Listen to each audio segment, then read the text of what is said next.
Bismillahirrahmanirrahim. Assalamualaikum warahmatullahi wabarakatuh. Perkenalkan, kami mahasiswa dari Universitas Pendidikan Indonesia. Semester 4, jurusan Kewirausahaan, yang akan mempresentasikan mengenai perkembangan ekonomi digital di dunia dan di Indonesia. Pertama-tama, saya akan memperkenalkan anggota dari kelompok 5.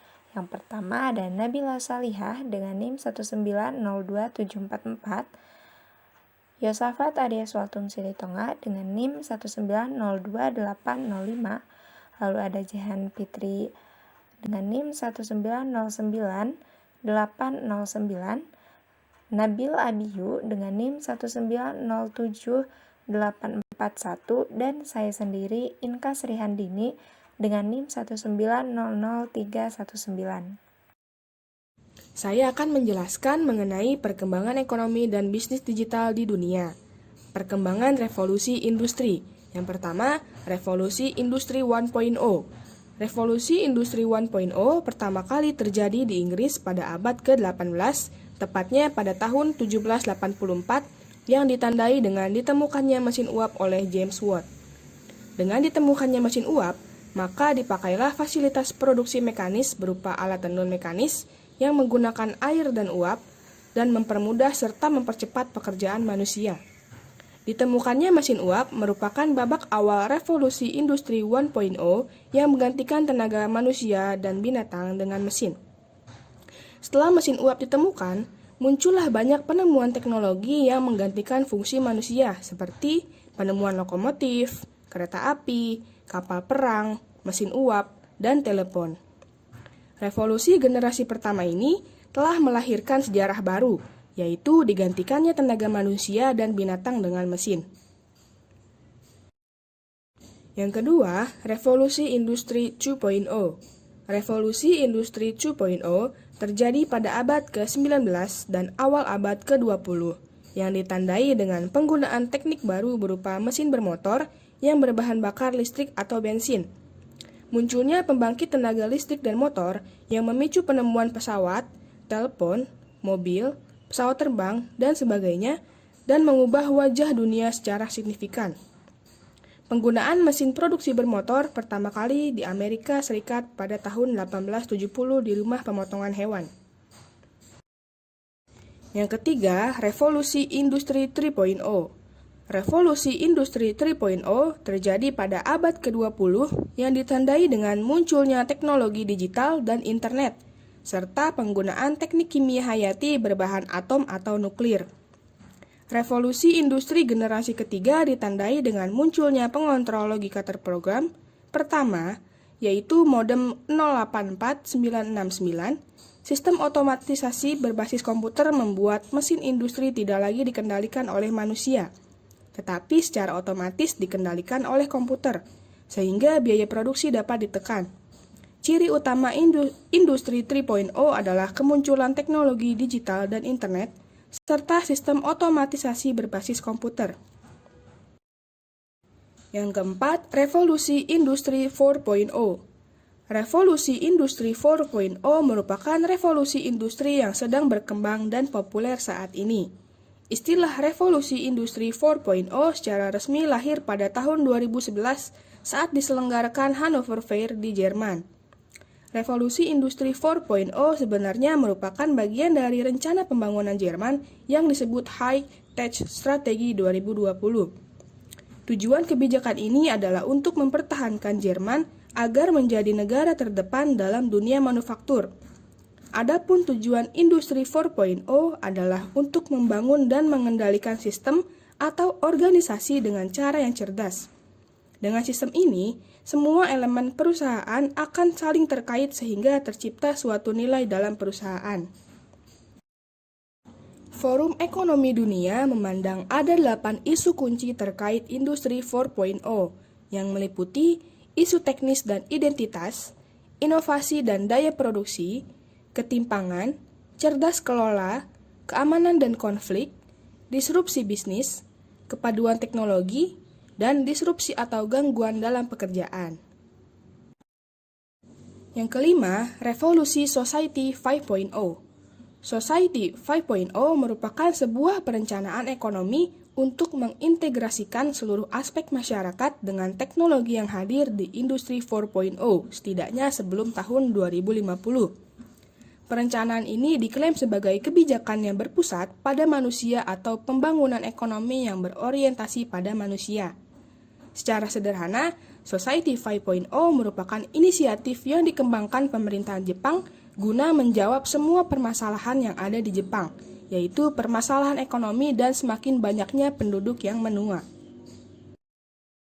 Fokus Society 5.0 diarahkan pada 5 aspek fundamental di Jepang, yaitu jaminan kesehatan pada populasi yang menua, revolusi dalam aspek mobilitas, penciptaan teknologi rantai pasok generasi baru, infrastruktur yang terintegrasi dengan teknologi mumpuni, dan pemanfaatan teknologi finansial teknologi secara optimal. Selanjutnya, perkembangan ekonomi dan bisnis digital. Ekonomi digital menyimpan potensi bisnis yang sangat besar di tengah peningkatan interkoneksi global. Namun, sejauh ini keuntungan dari peluang ekonomi digital cenderung hanya dikuasai oleh Amerika Serikat dan Cina. Hal ini terungkap dalam laporan PBB. Amerika Serikat dan Cina menguasai sekitar 75% paten teknologi, 50% investasi global di bidang Internet of Things atau IoT, 75% pasar cloud computing, dan 90% nilai kapitalisasi pasar di 70 perusahaan digital terbesar di dunia. Di luar itu, khususnya negara-negara Afrika dan Amerika Latin hanya mengikuti dan kemungkinan semakin tertinggal jauh. 7 perusahaan teknologi terbesar di dunia asal Amerika Serikat dan Cina telah menguasai 2/3 dari total nilai pasar global. Perusahaan itu adalah Microsoft, Apple, Amazon, Google, Facebook, Tencent, dan Alibaba.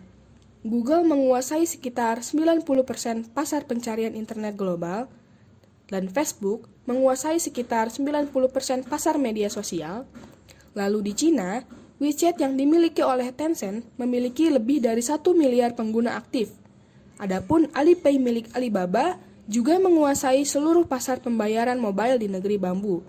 Sementara itu, Alibaba sendiri diestimasikan menguasai hampir 60% pasar e-commerce di Cina. Assalamualaikum warahmatullahi wabarakatuh. Perkenalkan, nama saya Nabil Abiyu, NIM 1907841, kelas 2A Kewirausahaan.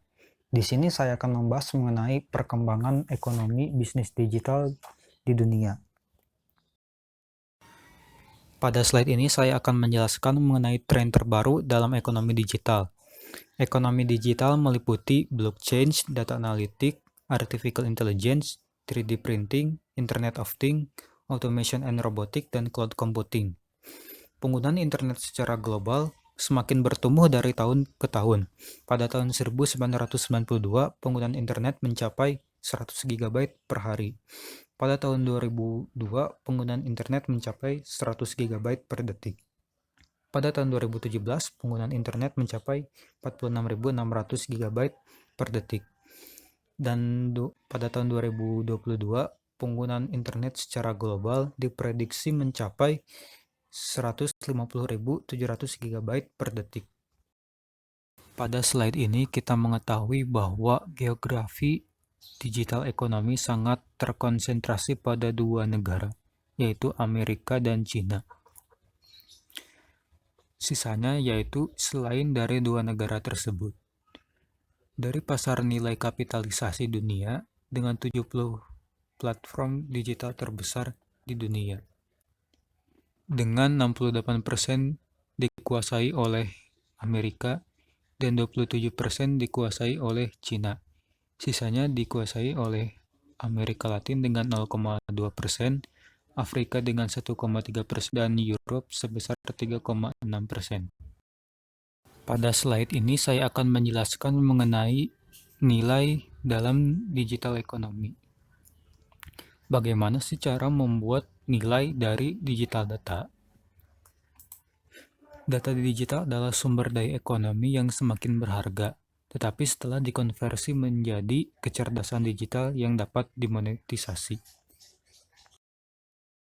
Dari slide ini kita dapat belajar bahwa data dapat diubah menjadi nilai. Yang pertama, kita perlu memperoleh data yang kita inginkan. Kemudian kita buat suatu wadah untuk data tersebut. Kemudian analisis kembali apakah data tersebut sangat berpotensi apa tidak. Dari hasil analisis ini, kita dapat mentransformasi data kita menjadi digital intelligence. Disinilah data nilai dapat diubah menjadi data monetisasi. Sebagai contoh, ada user Facebook atau user Google yang tertarik dengan sepatu Nike. Maka Google atau Facebook akan menargetkan iklan sepatu Nike kepada user tersebut. Contoh lainnya yaitu e-commerce Tokopedia. Ada user Tokopedia yang tertarik untuk membeli sebuah laptop. Maka Tokopedia akan menargetkan iklan laptop kepada user tersebut. Contoh lainnya yaitu layanan transportasi. Contohnya yaitu Gojek. Gojek akan memperkenalkan layanannya dengan cara membuat iklan, membuat media sosial maupun aplikasi sebagai media perkenalan kepada calon data kita. Dari hasil perkenalan ini maka akan tercipta suatu wadah yaitu aplikasi. Disinilah data Gojek dapat dikonversi menjadi nilai. Di slide ini kita dapat mengetahui bahwa ekonomi digital dapat mempengaruhi GDP. Pada tingkat global, digital ekonomi dapat diestimasikan sebagai berikut. Pada tingkat kecil yaitu 4,5% dari GDP, sedangkan tingkat besar yaitu 15,5% dari GDP. Di Amerika, digital ekonomi pada tahun 2017 diestimasikan sebagai berikut. Estimasi paling sedikit yaitu 6,9% dari GDP, sedangkan estimasi paling besar yaitu 21,6% dari GDP. Di Cina, digital ekonomi pada tahun 2017 diestimasikan sebagai berikut. Estimasi paling sedikit yaitu 6% dari GDP, sedangkan estimasi paling besar yaitu 30% dari GDP. Pada slide ini saya akan menjelaskan nilai cipta dan tangkap di digital ekonomi menurut global perspektif. Nilai gabungan platform perusahaan dengan pasar kapitalisasi mencapai 100 juta US dollar, di mana pada tahun 2015 nilainya mencapai 4,7 triliun dan pada tahun 2017 menjadi 7 triliun US dollar. Amerika dan Cina juga menguasai market layanan digital seperti Internet Search Market, World Online Retail Activity, Global Infrastructure Service, Global Social Media Market, Mobile Payment Solution, dan Active User. Dari slide ini kita dapat mengetahui bahwa pertumbuhan iklan digitalisasi naik secara signifikan. Pada tahun 2010 mencapai 15%, pada tahun 2017 mencapai 38%, dan pada 2023 diestimasikan mencapai 60%. Digital advertising atau iklan digital dikuasai oleh Google dan Facebook, mencapai 65%. Namun tak dapat dipungkiri dengan maraknya penggunaan iklan digitalisasi, di Amerika sendiri menurunkan pembelanjaan koran. Pada tahun 2000, pembelian koran mencapai 66 miliar US dollar. Pada tahun 2014 mencapai 24 miliar US dollar dan pada tahun 2023 diestimasikan mencapai 4 miliar US dollar. Bismillahirrahmanirrahim. Di sini saya akan menjelaskan mengenai perkembangan ekonomi digital di Indonesia. Nah, saat ini Indonesia sendiri sedang memasuki era revolusi industri 4.0, di mana manusia itu harus bisa beradaptasi dengan teknologi-teknologi yang mulai berkembang dengan cepat. Nah, ekonomi digital seperti apa sih yang sudah berkembang di Indonesia sendiri? Yuk kita bahas. Membicarakan mengenai ekonomi digital. Nah, ekonomi digital di Indonesia sendiri terus mengalami perkembangan yang signifikan. Hal ini dapat diketahui dari banyaknya jumlah e-commerce yang menjamur. Bahkan beberapa di antaranya mampu berkembang pesat sehingga menjadi bisnis unicorn. Nah, penggunaan internet nih pada November 2020. Dilansir pada Daily Social tahun 2020, survei APJII untuk 2019 hingga kuartal 2020 menemukan jumlah pengguna internet mencapai 196,7 juta atau sekitar 73,7% dari total populasi di Indonesia. Angka penetrasi itu naik 8,9% dibanding jumlah pengguna sebelumnya. Perkembangan sektor industri. Nah, di sini ada 4 sektor industri yang kemungkinan akan berkembang pada era ini.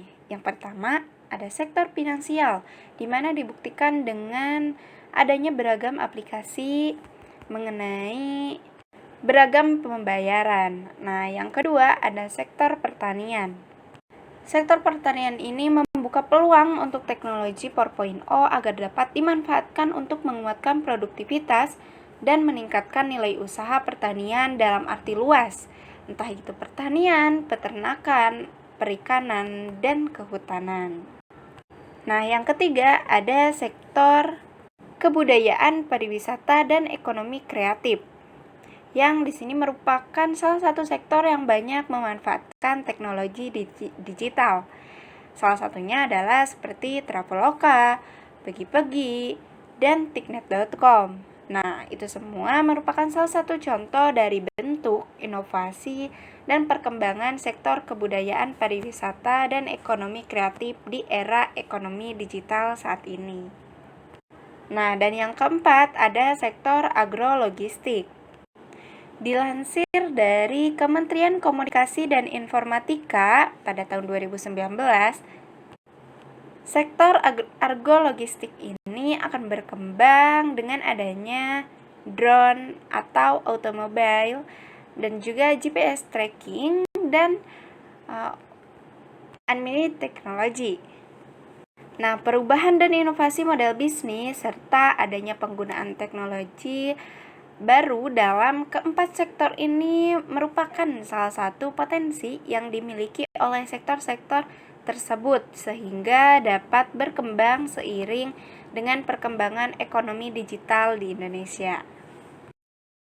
Saat ini kita akan membahas mengenai teknologi digital yang sudah berkembang di Indonesia. Yang pertama ada e-wallet atau dompet elektronik.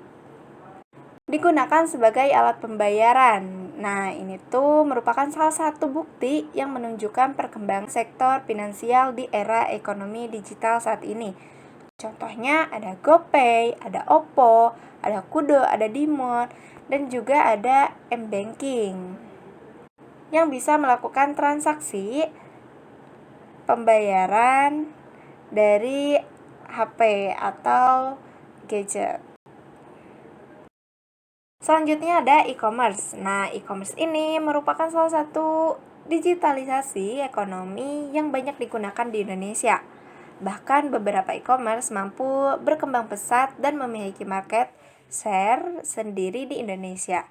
Namun, bertahan di bidang ini tidaklah mudah karena persaingan yang ketat atau yang sangat tinggi. Nah, contohnya ini seperti Lazada, Blibli, Tokopedia, Shopee, JD.ID, ataupun mall atau yang lainnya. E-commerce ini bahkan ada yang sudah berkembang menjadi unicorn, salah satunya adalah Bukalapak. Selanjutnya ada transportasi. Nah, siapa sih yang gak tahu transportasi yang sudah marak di Indonesia ini? Nah, banyak juga ya. Ada Gojek, ada Grabik, ada Bluejack, Uber, dan yang lainnya. Nah, untuk perekonomian Indonesia, kita ambil salah satunya Gojek, yang memiliki dampak sosial ekonomi yang signifikan bagi perekonomian Indonesia ini. Dilansir dari Kompasiana, ada 89% konsumen mengatakan bahwa Gojek telah memberikan dampak yang agak baik sampai dengan sangat baik bagi masyarakat secara umum.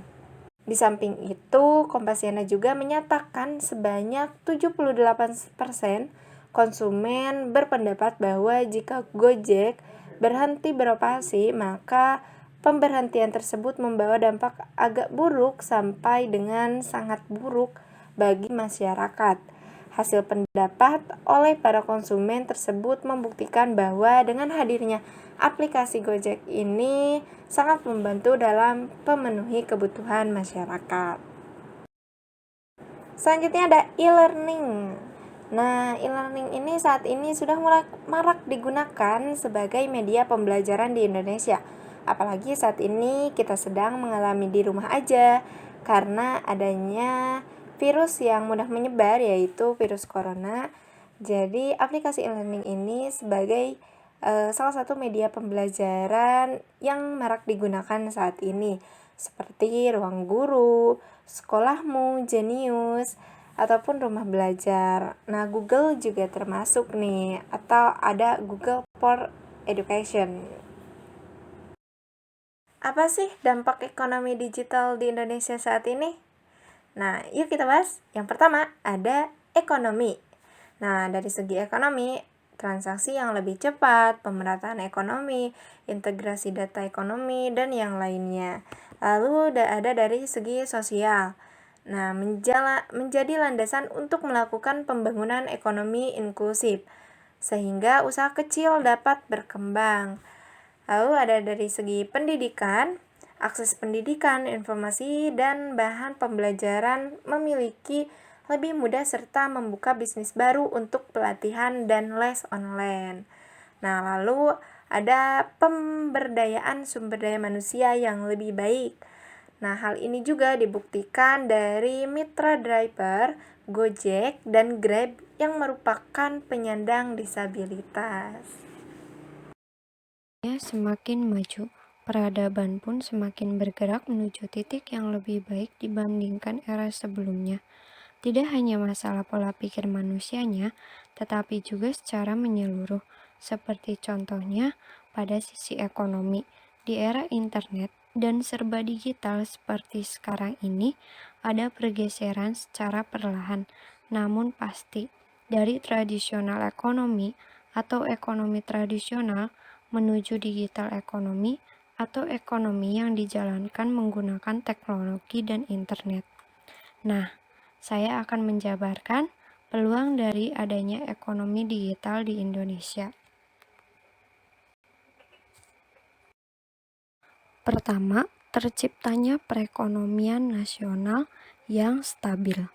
Ekonomi digital di Indonesia jelas merupakan peluang penting dalam terciptanya perekonomian nasional yang stabil. Bila dilihat lebih lanjut, Indonesia memiliki peluang dan potensi lebih baik dalam hal ekonomi digital. Beberapa indikator yang bisa dilihat adalah jumlah populasi penduduk Indonesia yang merupakan terbesar di Asia Tenggara. Sebagian besar penduduk ini tinggal di wilayah perkotaan, yakni sekitar 55% dari jumlah penduduk Indonesia sebesar 264 juta jiwa. 50%-nya atau sekitar 113 juta jiwa adalah pengguna internet. Riset yang dirilis oleh Kepios tahun 2017 tersebut juga menyebutkan jika pengguna smartphone mencapai 371 juta.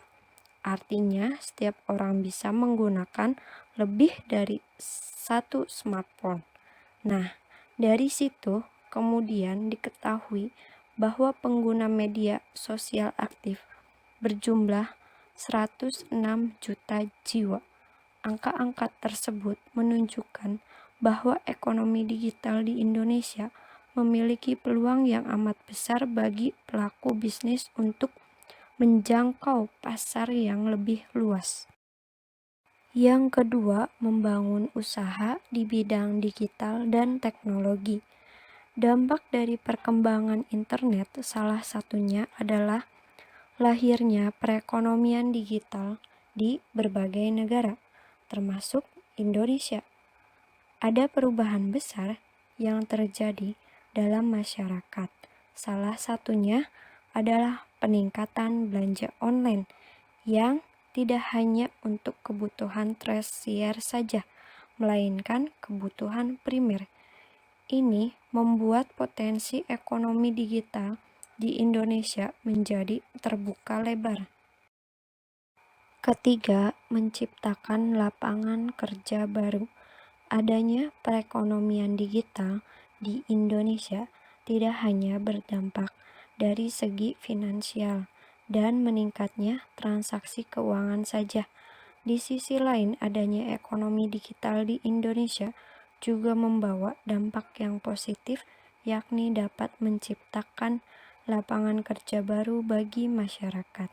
Adanya kegiatan jual beli online yang merupakan kontributor terbesar perekonomian digital di Indonesia. Dengan demikian, ekonomi digital diharapkan ke depannya mampu menyerap tenaga kerja yang lebih banyak lagi, sehingga mampu memberikan jaminan kesejahteraan bagi seluruh masyarakat. Baiklah, selanjutnya saya akan menjelaskan tentang tantangan ekonomi digital di Indonesia. Yang pertama adalah ketersediaan akses internet yang kurang mumpuni. Sama halnya dengan pembangunan sumber daya manusia, faktor lain yang tak kalah pentingnya adalah mengenai infrastruktur. Dalam hal ini, yang menjadi poin penting adalah ketersediaan akses internet. Ini tidak mumpuni di hampir seluruh wilayah, sebab akses internet inilah yang mempengaruhi investasi digital ekonomi Indonesia. Saat ini, akses internet masih terpusat di pulau-pulau terbesar saja seperti Jawa, Sumatera, Bali, dan Nusa Tenggara. Sedangkan wilayah seperti Kalimantan, Sulawesi, hingga Papua dinilai masih minim. Dan data ini telah dilansir oleh Asosiasi Penyelenggara Jasa Internet pada 2017 lalu. Dan diharapkan dengan adanya program pembangunan internet, nanti bisa mendorong peningkatan perekonomian, sehingga internet tidak hanya bisa diakses di pulau-pulau besar, tetapi di pulau-pulau kecil juga mampu mengakses internet dengan cepat. Yang selanjutnya adalah pembangunan sumber daya manusia. Tantangan selanjutnya dalam menghadapi investasi digital ekonomi Indonesia ialah mengenai sumber daya manusia. Hal ini tentu menjadi PR bagi pemerintah di negara-negara berkembang seperti Asia Tenggara, termasuk pula di Indonesia. Google menyebutkan bahwa di Asia Tenggara, sumber daya profesional dalam mendongkrak pertumbuhan ekonomi digital masih minim. Seperti pekerjaan rumah di negara-negara berkembang, tenaga kasar masih mendominasi sumber daya dalam hal sistem perekonomian. Tantangan ini memang tidak bisa diselesaikan dalam waktu singkat. Salah satu pemecahnya ialah pemerintah lagi-lagi harus bekerja sama dalam mengedukasi masyarakat dan mempersiapkan sistem pendidikan yang sesuai dengan perkembangan zaman jika ingin memiliki daya saing yang baik dalam menghadapi ekonomi digital saat ini. Dapat diantisipasi pula oleh pemerintah dengan cara menginternalisasi pendidikan TIK mulai dari pendidikan dasar sampai atas agar sumber daya manusia Indonesia mampu bersaing dalam menghadapi era ekonomi digital saat ini. Secara khusus, pemerintah dapat menyediakan fasilitas pendidikan lanjutan bagi calon pekerja atau bahkan pekerja untuk meningkatkan keterampilan TIK, tidak hanya melalui vokasi, melainkan sampai sertifikasi. Yang berikutnya adalah kurangnya kepercayaan masyarakat terhadap transaksi online. Kepercayaan masyarakat terhadap transaksi digital juga perlu dibangun pemerintah karena baru 7,5% dari keseluruhan pengguna layanan internet yang memanfaatkan jaringan internet untuk transaksi online. Pemerintah maupun perbankan harus secara aktif memberikan pemahaman akan kemudahan yang akan didapatkan oleh masyarakat dan keamanan yang terjamin sehingga masyarakat dapat dengan mudah melakukan transaksi elektronik. Pemerintah juga harus fokus terhadap penanganan cybercrime yang merupakan salah satu pemicu ketidakpercayaan masyarakat atas keamanan data pribadi mereka di jaring internet. Maka dari itu, pemerintah harus membuat regulasi yang jelas dengan membuat peraturan perundang-undangan yang mengatur jalannya perekonomian digital nasional.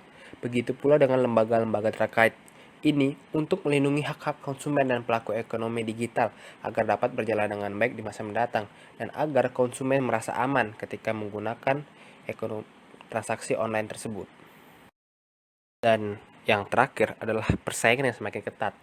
Perekonomian digital juga membawa persaingan pasar semakin ketat. berkembangnya e-commerce seolah menjadi keran masuknya produk-produk dari negara lain ke Indonesia dengan mudah. Akibatnya, produk-produk lokal pun jika tidak berkembang akan tergerus oleh produk dari negara lain yang cenderung dijual dengan harga terjangkau. Misalnya saja, membanjiri produk-produk dari Cina, Singapura maupun Jepang. Ditambah lagi, saat ini masih minim produk dari UMKM yang masuk dalam ranah e-commerce. Disinilah diperlukan adanya sinergi dari pihak pemerintah maupun swasta agar produk lokal ini dapat bersaing, baik melalui pembinaan hingga bantuan inovasi supaya di masa mendatang produk lokal dapat menikmati keuntungan dan adanya investasi digital ekonomi di Indonesia. Pemerintah juga harus meningkatkan peran Kementerian Teknis di sektor industri dan sektor perdagangan untuk melakukan pembinaan bagi UKM agar dapat memiliki daya saing tinggi dengan menerapkan sistem teknologi dan informasi pada kegiatan usahanya. Pemerintah juga harus mendorong tumbuh kembang industri kreatif yang memiliki kekhasan melalui fasilitas permodalan, pembukaan pasar, dan pemberian insentif di bidang perpajakan. Insentif pajak ini menjadi penting untuk memberi ruang gerak para pengusaha baru untuk mengembangkan usahanya.